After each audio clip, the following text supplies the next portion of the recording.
복되인 주일 이 시간에 여기까지 나오신 여러분들 위해 하나님의 크신 은혜가 함께하기를 진심으로 기원합니다. 아울러 여러 가지 사정으로 영상으로 예배에 참여하는 모든 분들에게도 동일한 은혜가 있기를 기원합니다. 3월 첫째 주입니다. 3월 들어서는 열왕기의 말씀을 읽어나가게 됩니다.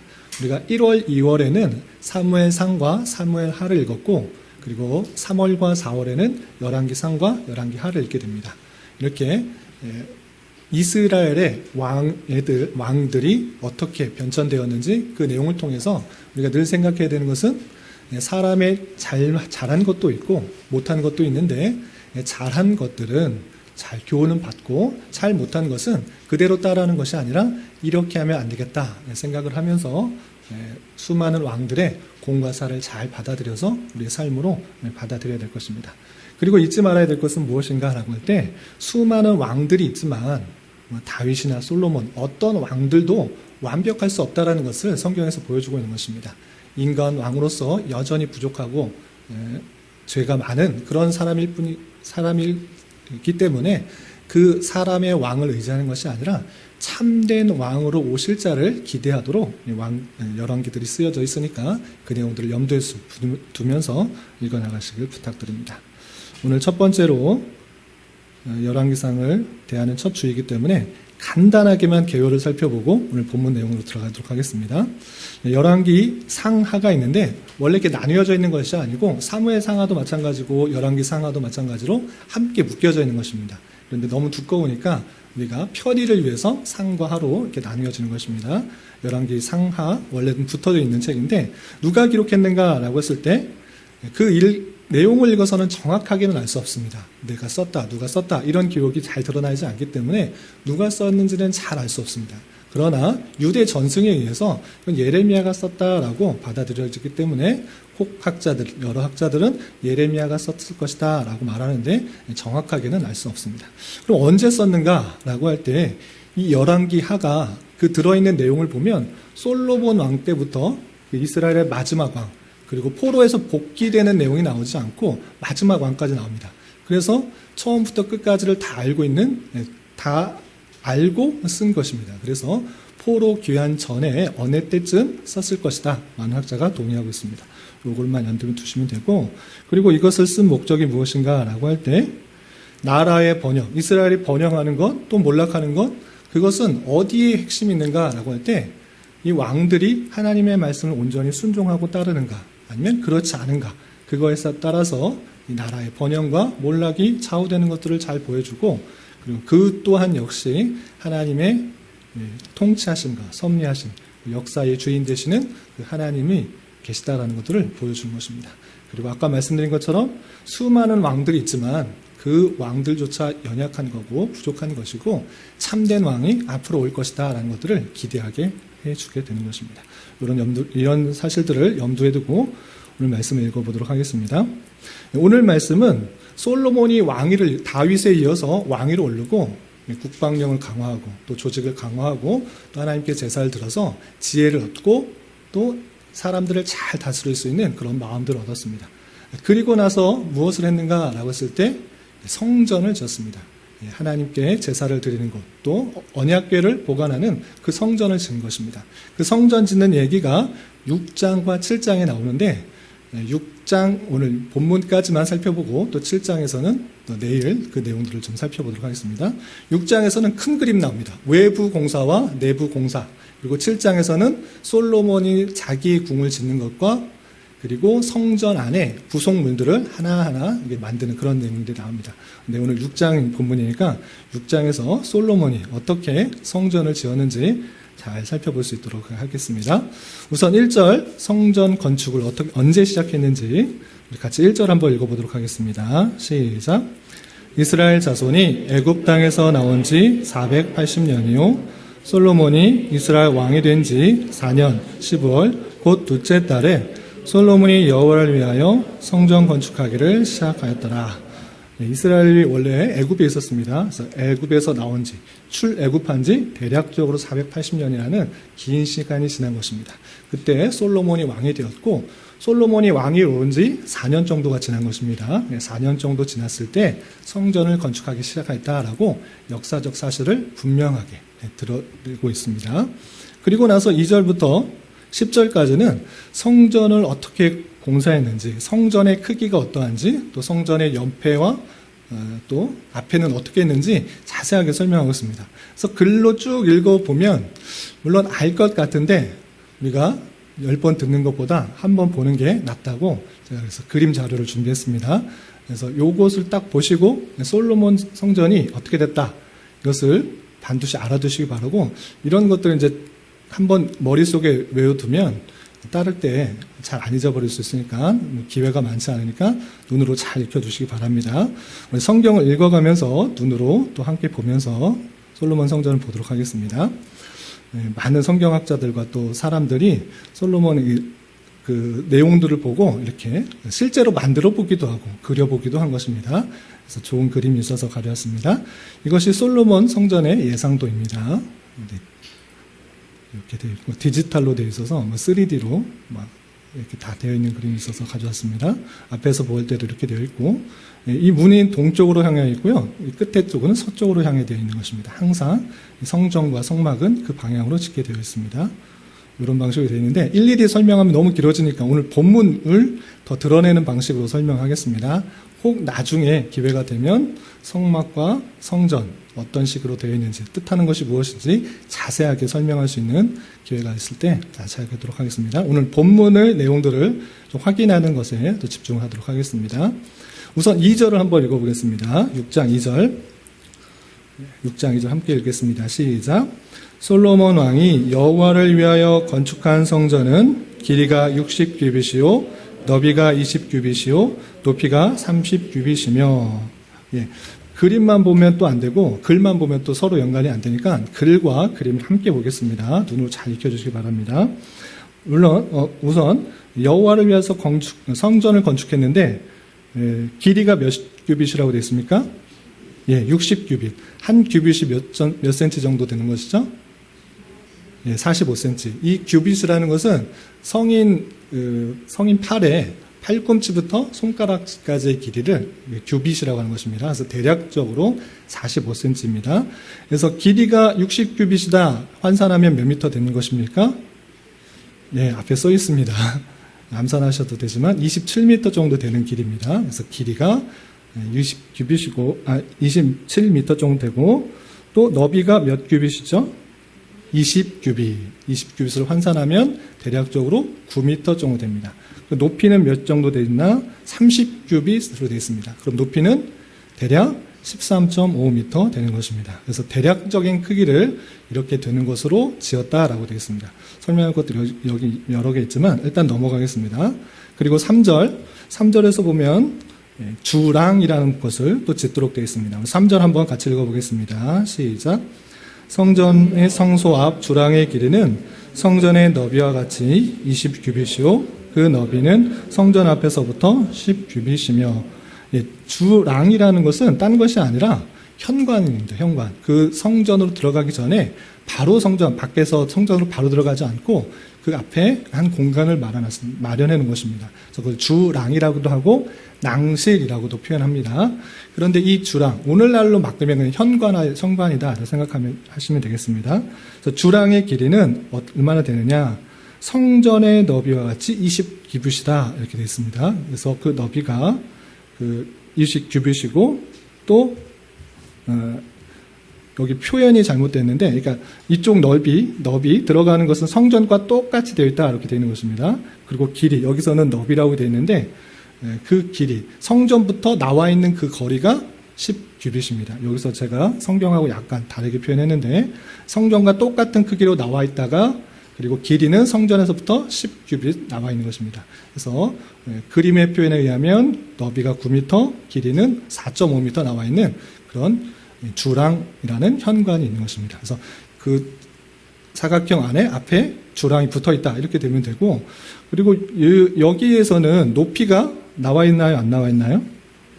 3절에서는 나와 있지 않거든요. 그런데 똑같은 비교 분문인 역대기를 살펴보면 역대기에는 그 낭실의 높이가 나옵니다. 근데 낭실의 높이가 몇 규빗으로 되어 있냐면 120 규빗이다라고 역대하 3장 4절에 써 있어요. 그런데 이것을 똑같이 환산을 하면 54m나 돼요. 아니 54m? 길이가 60m인데 60규빗이어서 약 27m나 되는데 낭실의 높이가 120규빗, 54m다? 그런 것을 봤을 때 이것은 성경학자들이 오기다라고 이렇게 표현합니다. 성경을 옮겨 적을 때 잘못됐다 이렇게 생각을 합니다. 왜냐하면 성전의 모양을 아무리 생각해봐도 현관이 짧고 높을 수가 없다는 것입니다. 이렇게 높은 것은 망대 정도인데 망대보다도 훨씬 더 높은 그런 길이가 나올 수가 없기 때문에 이것은 오기다라고 생각합니다. 그래서 정확하게 이 낭실 또는 주랑의 높이는 알 수 없습니다.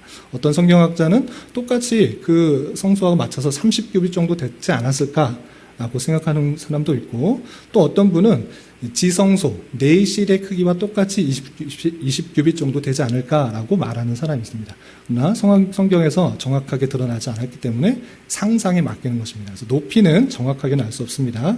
그러나 그 앞에 현관은 9m, 4.5m 되는 그런 크기다. 이렇게 이해하시면 되겠습니다. 그리고 4절 한번 읽어보겠습니다. 시작.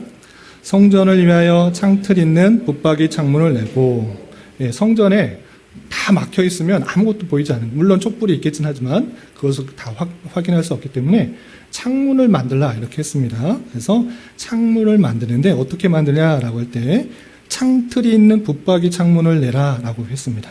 그래서 성전을 비출 수 있는 붙박이 창문이 있다라는 것들 염두에 두시면 되겠습니다. 그리고 5절과 6절 계속 읽어보겠습니다. 시작. 또 성전의 벽, 곧 성소와 지성소의 벽에 연접하여 돌아가며 다락들을 건축하되 다락마다 돌아가며 골방들을 만들었으니 하층 다락의 너비는 5규빗이요 중층 다락의 너비는 6규빗이요 셋째 층 다락의 너비는 7규빗이라. 성전의 벽 바깥으로 돌아가며 턱을 내어 골방 성전 벽에 박히지 아니하게 하였으며, 건너뛰어서 10절 읽어보겠습니다. 시작. 또 온 성전으로 돌아가며 높이가 5규빗 되는 다락방을 건축하되 백향목 들보로 성전에 연접하게 했더라 했습니다. 60규빗, 20규빗, 30규빗 그 성전이 있고 성전 앞에는 들어가는 현관이 있습니다. 여기까지는 이해되셨죠? 거기로 끝나는 것이 아니라 성전 주변으로 다락을 만들었습니다. 다락을 어떻게 만들었느냐라고 했을 때 3층으로 만들었는데 하층의 넓이는 5규빗, 그 다음에 중층의 넓이는 6규빗, 상층의 넓이는 7규빗 이렇게 되어 있습니다. 그래서 환산해 보면 2.25m, 2.7m, 3.15m 정도 되는 갈수록 방이 커지는 다락이 있는 것입니다. 그리고 각 층의 높이가 몇 규빗인가라고 할 때 5규빗이라고 되어 있습니다. 그래서 2.25m, 2.25m면 지금 비슷한 천정의 높이입니다. 그렇게 이해하시면 되겠습니다. 그것이 3층이나 있다. 그리고 각 그 다락에는 골방을 만들었는데 골방은 무엇하는 것인가라고 할 때 제사장들이 자기 성물들을 먹는 곳이기도 하고 제사 드릴 때 제물을 두도록 그렇게 규례되어 있습니다. 그래서 그곳을 이 다락방에 만들어놨다. 이렇게 하시면 됩니다. 그런데 이 다락방을 만들 때 특징이 있는데 그것은 무엇이냐면 이 각 층을 놓을 때 성전 안에 돌로 이렇게 쳐서 만들도록 안 돼 있습니다. 그냥 그것을 얹어 놓도록 되어 있습니다. 그래서 턱을 얹어내어서 이 성소와 지성소 부분을 3면으로 감쌀 수 있도록 3층이 되어 있는 것입니다. 그리고 3층까지 높이를 다 더하면 15규빗 돼가지고 원래 30규빗이니까 절반 정도 되는 위치에 다락이 3면으로 되어 있다. 이렇게 머릿속에 염두에 두시면 되겠습니다. 여기까지 설명하고 또 다음 보도록 하겠습니다. 이렇게 다락을 건축한 이후에 건축 방식을 또 하는 설명을 하고 있습니다. 7절 말씀 같이 읽어보겠습니다. 시작. 이 성전은 건축할 때에 돌을 그 뜨는 곳에서 다듬고 가져다가 건축하였으므로 건축하는 동안에 성전 속에서는 황망이나 도끼나 모든 철현장 소리가 들리지 아니하였으며, 지금 돌의 기초 공사를 하는 것입니다. 그런데 와가지고 돌을 가지고 와서 거기에서 맞추는 것이 아니라 모든 것을 다 가져오기 전에 다 조각을 한 것입니다. 그래서 방망이, 철연장 소리가 전혀 들리지 않고 조용하고 고요하게 그 성전 건축하는 것을 진행할 수 있는 것을 보게 됩니다. 근데 대충 가져와서는 그렇게 할 수가 있을까요? 없을까요? 없죠. 정확하게 맞추려고 하면 돌소리, 연장소리 하나도 안 내려면 정확하게 크기를 재고 또 딱 맞게 다 재단을 해야 되는 것입니다. 그만큼 그 말씀대로 잘 지키고 또 정숙하고 또 고요하게 엄숙하게 그 일들을 진행했다라는 것을 표현하고 있습니다. 그리고 11절부터 13절까지는 그 성전 외벽, 외적인 외부 공사, 돌로 하는 공사가 다 마치고 나서 끝난 것이 아니라 그 이후에 하나님께서 솔로몬에게 이렇게 말씀을 하십니다. 그 내용이 11절부터 13절까지 있는데 12절과 13절 말씀만 함께 읽어보겠습니다. 시작. 내가 지금 이 성전을 건축하니 내가 만일 내 법도를 따르며 내 율례를 행하며 내 모든 계명을 지켜 그대로 행하면 내가 내 아버지 다윗에게 한 말을 내게 확실히 이룰 것이요 내가 또한 이스라엘 자손 가운데 거하며 내 백성 이스라엘을 버리지 아니하리라 하셨더라. 예, 성전 건축이 완전히 끝나는 것은 아니고 외벽 공사가 끝냈습니다. 벽으로는 돌로 하는 그 공사가 끝났을 때 하나님께서 나타나셔서 이렇게 말씀하십니다. 너가 성전 지금 건축하고 있는데 성전 건축하는 때 성전 건축하고 나서 내가 법도를 따르고 율례를 행하고 계명 그대로 지키게 된다고 하면 내가 너 아버지 다윗에게 한 말, 그 약속, 그 언약을 확실히 이룰 것이다. 그리고 또 이스라엘 자손 가운데 거하며 내 백성 이스라엘을 버리지 않을 것이다 라고 말씀을 하십니다. 그래서 약속을 재확인하는 그 말씀이 있고 그 약속을 하는 데 있어서 조건은 그 모든 법도 율례, 계명을 지켜 행하게 될 때 그렇게 약속을 그대로 이루어질 것이다. 이렇게 말씀을 다시 한번 해주십니다. 그리고 나서 14절부터 마지막 36절까지 이제 외벽 공사가 끝났습니다. 돌로 하는 공사가 끝나고 이제 내부 목공이 들어가는 것입니다. 목공이 들어가는데 그 목공이 어떻게 되느냐?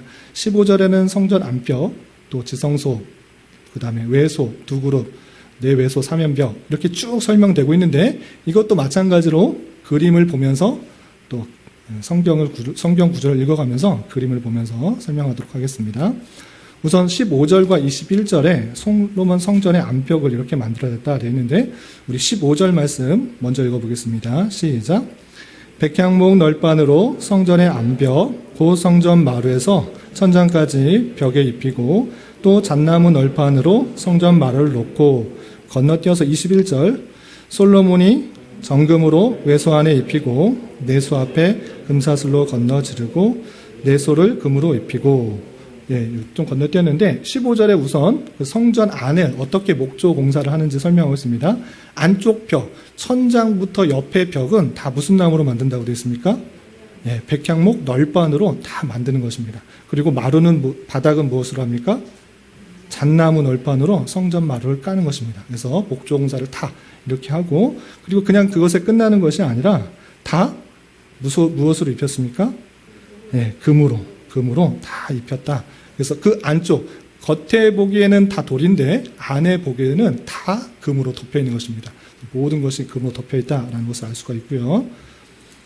또 16절에서는 내소에 대해서 표현하고 있는데 우리 16절 먼저 함께 읽어보겠습니다. 시작. 또 성전 뒤쪽에서부터 20규빗 되는 곳에 마루에서 천장까지 백향목 널판으로 가로막아 성전의 내소 곧 지성소를 만들었으며 예, 성전에 내소가 있습니다. 내소는 안쪽에 있다라고 해서 안쪽에 있는 공간, 그래서 내소인데 다른 말로 성막에서는 지성소와 같은 것입니다. 예, 언약궤를 보관하는 그 곳인데 그곳을 지성소라 하는데 그것도 마찬가지로 어떻게 만들었는가? 마루에서 천장까지 백향목 널판으로 만들었다 되어 있습니다. 그리고 19절부터 22절 예, 내소를 어떻게 꾸몄는지 함께 읽어보겠습니다. 19절부터 22절 시작.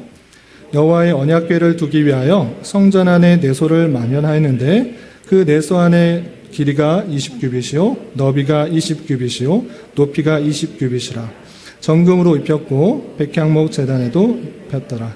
솔로몬이 정금으로 외소 안에 입히고 내소 앞에 금사슬로 건너 지르고 내소를 금이 입히고 온 성전을 금으로 입히기를 마치고 내소에 속한 제단을 전부를 금으로 입혔더라.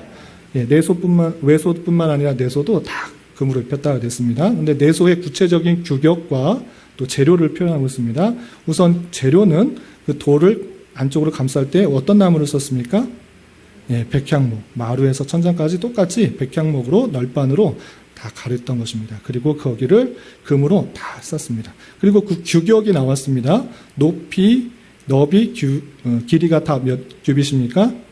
20규빗. 정확하게 정방형으로 되는 정육방면체의 그런 형상을 하고 있습니다. 그래서 환산을 하면 9m 정도 돼요. 근데 신기한 게 뭐 우연도 아니고 그냥 이 길이가 어느 정도 되는지 여러분들에게 좀 알려드리기 위해서 길이가 어떤 게 비슷한가 해서 했는데 우리 교회당 크기가 그렇더라고요. 여기서부터 여기까지가 9m 정도 되고요.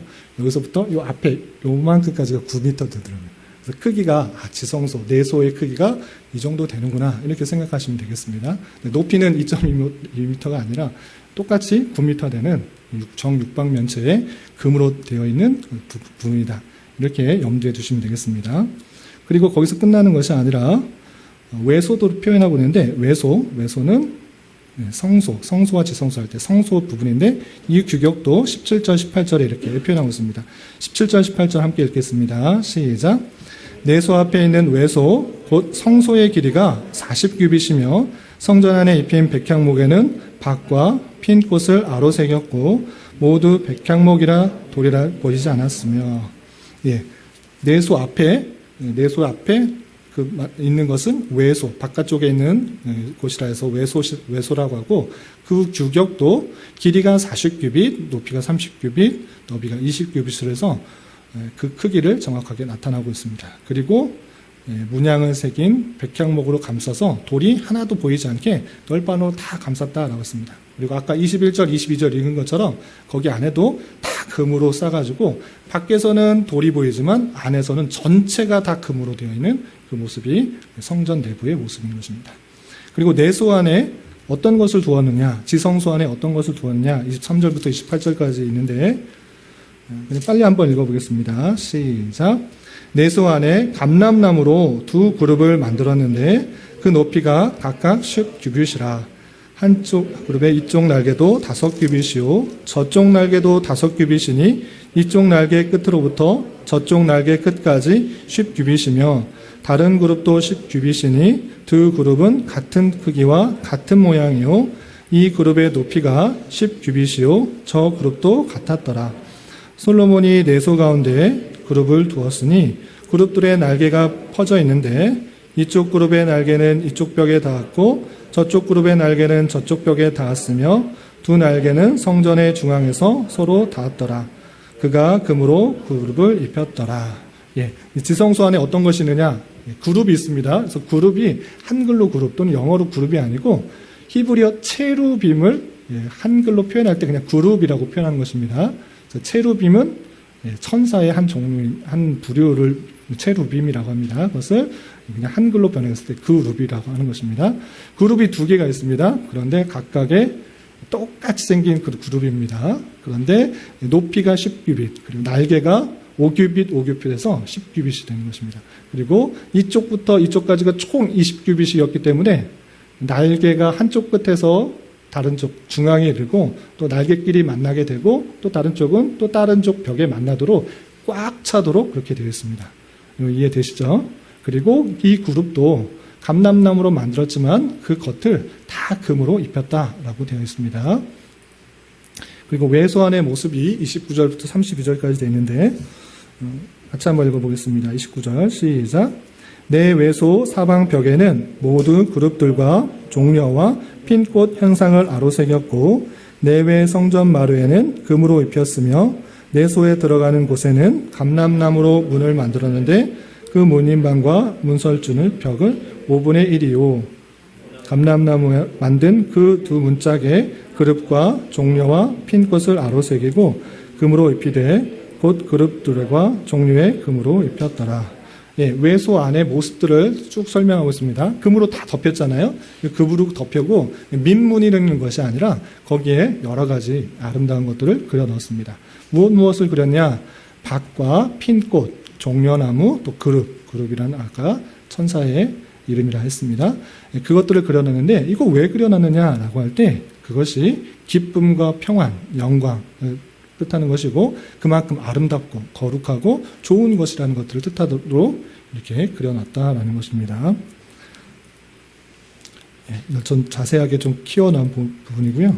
내소안도 마찬가지로 다 금으로 입히고 종려, 그룹, 핀 꽃들을 다 새겨놨습니다. 그래서 내소나 외소나 그런 것들이 비슷한 문양들이 각각 있다 이렇게 이해하시면 되겠습니다. 그리고 들어가는 문도 아주 자세하게 표현했는데 이런 표현이 있습니다. 31절 보면 내소에 들어가는 곳에는 감람나무로 문을 만들었는데 내소로 들어가는데 문을 만들었는데 감람나무로 만들었다고 했습니다. 그리고 문인방과 문설주는 벽의 5분의 1로 되어 있다. 이랬는데 벽의 5분의 1이 만들었다. 이게 무엇인가? 문설주를 마는데 벽의 5분의 1을 만들었다. 이게 무슨 뜻인가? 문설주가 벽의 5분의 1 크기인가? 라고 할 때 이 크기에 대해서 정확하게는 알 수 없으나 많은 학자들이 이것은 다른 것이 아니라 5분의 1씩 계단식으로 만들었을 것이다. 이렇게 표현하고 있는 것입니다. 그래서 그 내소로 들어갈 때 5분의 1씩 벽의 두께를 줄여서 그렇게 만들었을 것이다. 라고 생각합니다. 정확하진 않지만 학자들이 무슨 뜻일까 할 때 벽의 5분의 1은 5분의 1씩 줄어가면서 이 문설주의 모양이 냈을 것이다. 라고 생각하고 있는 것입니다. 그리고 내소로 들어가는 문도 마찬가지고 외소로 들어가는 밖에서 외소로 들어가는 문도 마찬가지로 그냥 여다지, 미다지 이런 것이 아니고 두 짝의 문이 있는데 두 짝의 문이 각각 접히게 되어 있습니다. 그 내용이 34절에 이렇게 되는 34절만 함께 읽어보겠습니다. 시작. 그 두 짝 이쪽 문짝도 두 짝으로 접게 되었고 저쪽 문짝도 두 짝으로 접게 되었으며 잣나무로 되어 있는 그 문짝을 두 짝으로 되어 있는데 접게 되는데 두 짝으로 접게 되어 있다. 눈에 보시면 이런 식으로 접혀서 들어가는 식으로 솔로몬 성전은 되어 있다. 이렇게 이해하시면 되겠습니다. 그리고 외소의 문짝은 잣나무고 문설주는 감람나무이지만 외소의 문짝은 잣나무입니다. 내소의 문하고 좀 다릅니다. 그리고 벽에 4분의 1로 되어 있다라고 하는 부표현 아까 말씀드린 것처럼 그 벽의 두께에 4분의 1씩 들어가도록 문설주가 만들어지지 않았을까 이렇게 생각합니다. 정확한 표현은 이해할 수가 없기 때문에 이렇게 성경학자들이 이해하고 있는 것입니다. 여기까지가 이제 성전 건축한 그 방식이고 마지막 절 37절 38절에서는 이 성전을 건축하는데 얼마나 걸렸는지 또 어떻게 건축하게 되는지 이렇게 결론 맺고 있습니다. 우리 마지막으로 37절 38절 함께 봉독하겠습니다. 시작.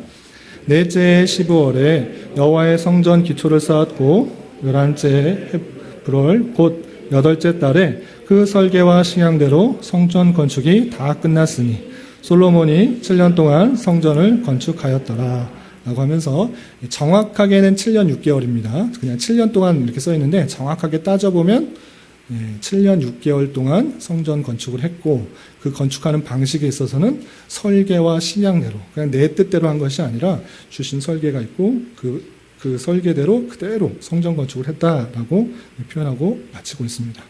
그런데 이것을 여는데 그냥 성전 건축이 어떻게 생겼느냐, 성전 모양이 어떻게 생겼느냐, 이것을 아는 것이 중요한 것이 아니라 이것의 의미를 아는 것이 중요합니다.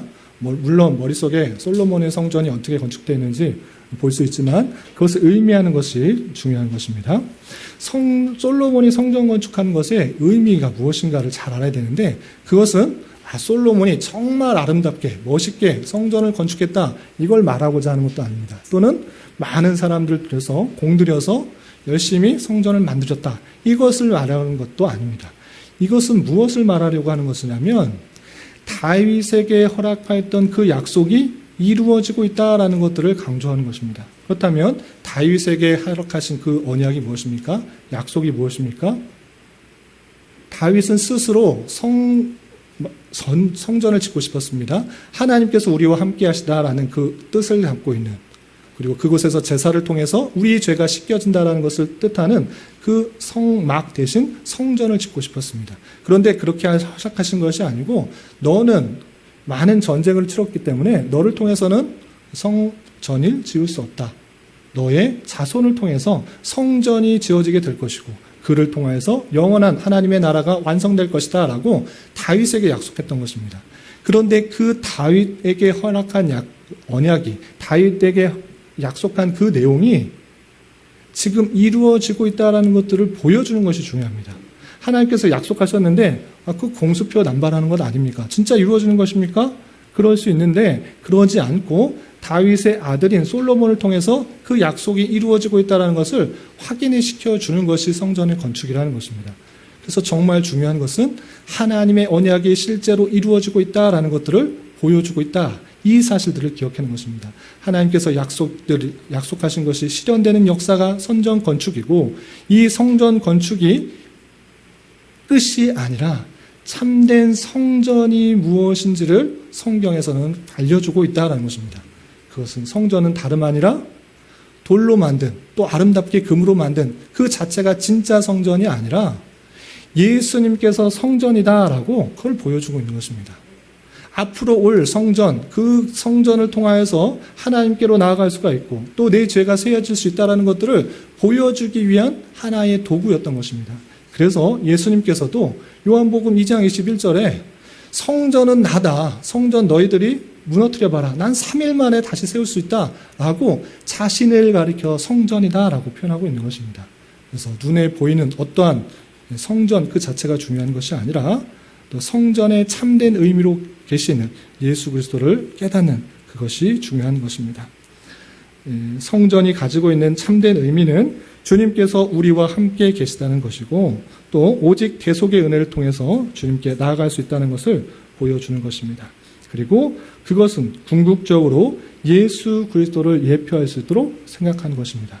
그래서 오늘날에 있어서 눈에 보이는 건물, 교회당 이런 것을 성전이라 말을 하면 됩니까? 안 됩니까? 안 되는 것입니다.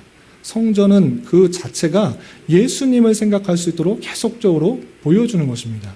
그래서 눈에 보이는 이 건물들을 성전이다 표현하는 것은 옳은 태도가 아니고 예수님께서 성전이사 하나님께서 우리에게 그것을 보여주시기 위해서 성전을 계속적으로 주신 것이다. 이렇게 이야기해야 될 것입니다. 예수 그리스도께서 이미 이 땅에 오셔서 구속사역을 완성하셨으므로 오늘날의 예배당 건물을 성전으로 표현해서는 안 될 것이며 주님께서 거하시는 곳 그것이 어디입니까? 우리인 것입니다. 우리가 주님의 성전이라는 것을 잊지 말아야 될 것입니다. 이제 성전이라고 건물을 성전이라 하는 것이 아니라 주님께서 거하시는 곳 우리가 성전이다 라는 것들을 잊지 말아야 될 것입니다. 이게 제 말이 아니라 성경에 쓰여 있는 것입니다. 고린도전서 3장 16절 또 고린도후서 6장 16절 너희는 너희가 하나님의 성전인 것과 하나님의 성령이 너희 안에 계시는 것을 알지 못하느냐 분명히 우리가 성전이다 라고 표현했기 때문에 이 건물을 교회당 건물을 성전이라 표현하지 않고 우리가 성전이라는 것들을 잊지 말아야 할 것입니다.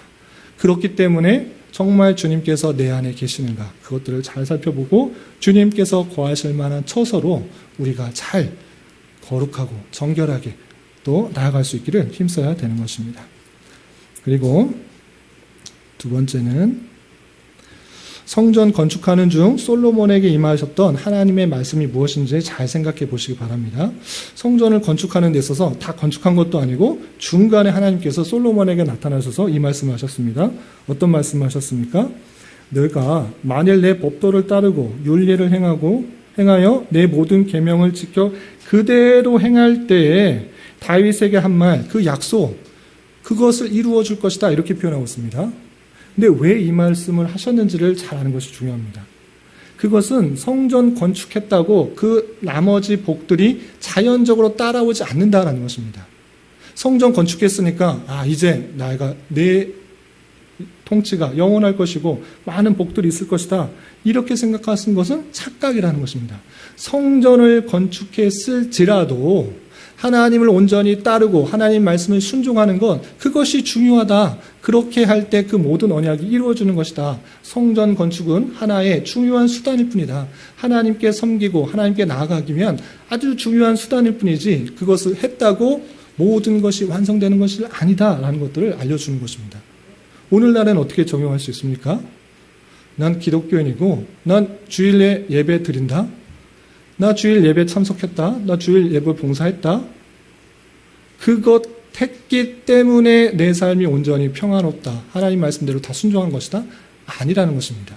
종교적인 하나의 행사를 했다고 해서, 종교적인 어떤 수단을 했다고 해서 나머지 삶이 그대로, 나머지 하나님께서 주시는 복이 저절로 따라온다는 것을 보장하는 것이 아니라는 것입니다.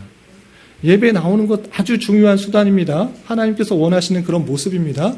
그렇다고 해서 그렇게 예배 나온 것으로 인해서 끝, 이것이 아니라 예배 나왔으니 하나님의 말씀을 잘 듣고 깨달아서 그 말씀대로 순종할 때 하나님께서 그의 복에, 그 자녀들에게 주는 복들을 허락해 주신다라는 것들을 잊지 말아야 되는 것입니다. 예배도 나오고 말씀도 듣고 그 말씀대로 열심히 수행하는 것, 그것이 하나님께서 원하시는 것이지, 그냥 예배 주일 중에 일주일 중에 주일날 예배 나왔으니 내게 많은 복들이 허락해 줄 것이다, 이렇게 기계적으로 생각하는 것은 잘못된다라는 것입니다. 솔로몬에게도 그것을 당부한 것입니다. 솔로몬 성전 짓는 거 그거 하나님께서 언약하신 것이고 이루어지는 것이다. 그런데 그게 다냐? 성전 잘 지었으니까 너에게 아주 풍성한 복들이 임할 것이다. 내가 그 약속한 그 다윗의 모든 약속들 다 이루어질 것이다. 이렇게 말씀하신 것이 아니라, 성전은 짓는데 성전 짓는 것은 하나의 좋은 수단일 뿐이지 그 말씀대로 순종해라. 율례와 법도를 지켜라. 그렇게 할 때 이 모든 언약들을 수행해 주겠다라고 표현하고 있는 것입니다. 마찬가지로 우리가 어떤 한 중요한 신앙의 행위를 했다고 해서 모든 것이 주어진 것이 아니고 하나님의 말씀이 어떠한 것인지를 계속적으로 지켜나가는 수단, 그것을 잘 이용해야 될 것입니다. 성전 되신 예수 그리스도로 말미암아 구원받은 성도로서 우리는 더욱더 하나님의 말씀을 잘 깨닫고 또 그것에 순종하는 삶을 경주해야 되는 것입니다. 그런 우리가 될 수 있기를 부탁을 드립니다. 마지막으로 성전 건축에 있어서 가장 큰 특징이 무엇인가를 생각해 봤으면 좋겠습니다. 물론 여러 가지 특징들이 있습니다. 여러 가지 상징들이 있고 특징들이 있는데, 가장 큰 특징은 38절 마지막에 그 표현된 대로 성막이나 성전이나 내 생각과 내 뜻, 내가 원하는 대로 만드는 것이 아니었다는 것입니다. 그것은 하나님께서 설계해 주신 방법대로, 하나님께서 설계해 주신 그 식양대로 그대로 건축하는 것이 중요한 것입니다. 내가 힘들다고, 내가 어렵다고, 좀 편하게, 더 멋있게 이렇게 바꿀 수가 없는 것입니다. 그것은 하나님에 의해서 계획되고 설계되고 식양대로 건축을 하는 것이 가장 큰 특징인 것입니다. 왜 이렇게 했는가? 그것은 다름 아니라 내 생각, 내 판단, 내 뜻대로 하나님을 섬겨가는 것이 아니라 하나님께서 이렇게 하라고 하셨기 때문에 순종하는 그 삶을 보여주도록 하는 것입니다. 내가 더 멋있게 만들 수 있는데, 내가 더 좋은 그림을 만들 수 있는데, 더 튼튼하게 만들 수 있는데, 더 아름답게 만들 수 있는데 라고 짓는 것이 아니라 하나님께서 이렇게 하라고 하셨으니까 그 말씀에 순종하도록 성전을 그 식양대로 짓도록 하신 그 말씀들이 있다는 것입니다. 이것이 기독교에서 아주 중요한 특징입니다. 내가 원하는 방식대로 하나님을 섬기고, 내가 원하는 방식으로 예배하고, 내가 원하는 방식으로 하나님을 찬송하는 것이 아니라 하나님께서 어떻게 예배하도록 하였는가, 하나님께서 어떻게 살도록 하였는가, 이것들을 고민하며 그대로 순종하는 것, 그것이 기독교라는 사실들을 잊지 말아야 될 것입니다. 우리는 이미 주신 계시 안에서 하나님의 뜻을 찾고 또 하나님을 섬기는 방법을 찾고 또 하나님께서 원하시는 삶을 살아가기에 힘써야 되는 것입니다. 그렇게 하기 위해서는 어떻게 됩니까? 부지런히 하나님의 말씀을 읽고 또 그 뜻을 파악하는데 노력해야 되는 것입니다. 그냥 내가 들었으니까 적당히 아는 수준에서 하나님 섬긴다? 그렇게 되면 분명히 잘못된 길로 나아가기 쉬운 것입니다.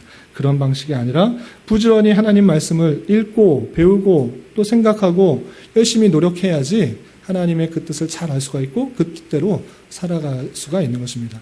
적당하게 하나님 뜻을 알자, 적당하게 하나님 알자, 이런 방식이 아니라 하나님 말씀을 계속적으로 알아가려고 하는 그 다짐, 그 그런 노력이 없으면 금방 이탈되고 금방 벗어나는 것이 인간이라는 사실들을 잊지 말아야 될 것입니다. 그래서 여러분들에게 부탁드리는 것은 특별히 우리 성도님들은 하나님 말씀을 배우는데 더욱더 힘쓰기를 부탁드립니다. 예배 나오는 자리, 그냥 앉아있다 가는 형식적인 예배가 되는 것이 아니라 하나님께서 주신 말씀이 어떤 것인지를 정말 잘 알려고 노력하고 또 그것을 깨닫는 장이 될 수 있도록 해야 될 것입니다. 예배와 모임이 단순히 나의 기쁨과 나의 즐거움을 위한 자리, 그것이 아니라 하나님의 말씀을 배우고 깨닫고 또 하나님께 원하시는 그것을 알아가는 그런 장이 될 수 있어야 될 것입니다. 우리의 예배 자리와 모든 모임 가운데 이런 것들이 잘 드러날 수 있기를 주님의 이름으로 부탁을 드립니다. 기도하겠습니다. 하나님 아버지 감사합니다. 오늘 말씀을 통하여 솔로몬이 다윗 언약의 실현으로 성전 건축을 하는 모습을 살펴보았습니다. 이런 말씀을 대하는 자로서 다윗의 언약의 궁극적인 실현은 예수 그리스도이시며 그를 통하여 우리의 죄가 용서되고 우리의 참된 통치자인 왕이 되심을 잊지 않게 하여 주시고 주님께서 주신 말씀을 부지런히 익히고 또한 온전히 순종함으로 주님의 백성다운 모습으로 잘 성장할 수 있도록 인도하여 주옵소서. 또한 우리 안에 주님께서 거하심으로 말미암아 우리가 참된 거룩한 성전임을 기억하며 주님께서 거하실 만한 처소로 잘 져가는 우리 모두가 될 수 있도록 인도하여 주시옵소서. 예수님의 이름으로 기도 올리옵나이다. 아멘.